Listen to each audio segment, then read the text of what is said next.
Hi, today we are together again with something interesting and special for you. I am really very thankful to our Honorable Babu sir and thankful to Body Basic Gym and its owner Navin ji.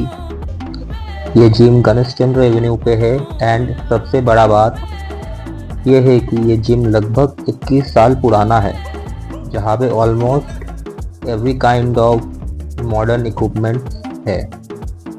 Next I am really grateful to Somojit, one of our classmate.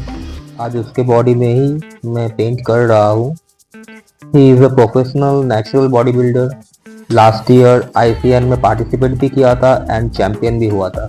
तो चलिए आगे बढ़ते हैं. आज का topic है posterior deltoid, जिसका origin point है inferior part of spine of scapula, prominent bone ridge on the back of the shoulder blade, specially the lateral part of the spine. And insertion point है deltoid tuberosity, a rough V-shaped area on the outer middle shaft of the humerus. So posterior deltoid plays the role as prime agonist muscle during horizontal abduction and as antagonist during horizontal adduction. Today Somojit is demonstrating how to target posterior deltoid with maximum effort with the guidance of our sir. Now look carefully how Somojit has made his grip to hold the load. He has rotated his humerus externally to do horizontal abduction. Length tension relationship के बारे में तो last video में मैंने explain किया था कि कितना स्ट्रेच करना है, कितना कॉन्ट्रैक्ट करना है, उससे हमको एक रफ आइडिया मिल जाता है. आज बात करते हैं how much force this little muscle can produce to hold this 1 kg dumbbell in static position like this. Do you have an idea? Okay, let me explain. We can apply physics to have the idea about force this muscle is producing now. Pay attention.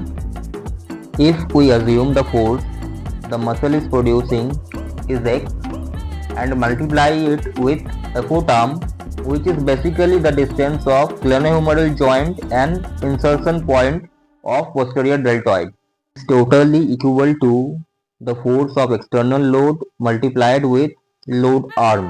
मतलब glenohumeral joint से external load का distance. Now solve the equation and you will be really amazed by the answer that how much load that little muscle has to produce to hold this tiny dumbbell.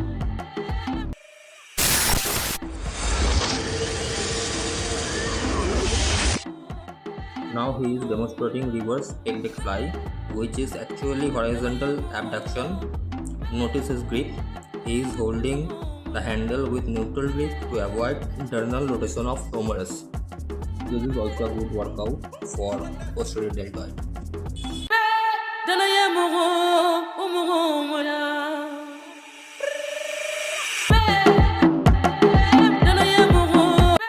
Now see how he is performing the rope face pull exercise.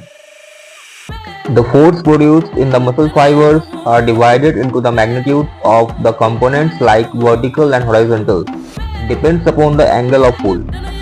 Horizontal component is compressing the humerus towards glenoid fossa, so to increase angle of pull of our posterior deltoid, we have to increase vertical vector component, which is actually required to pull the humerus backward to perform horizontal abduction.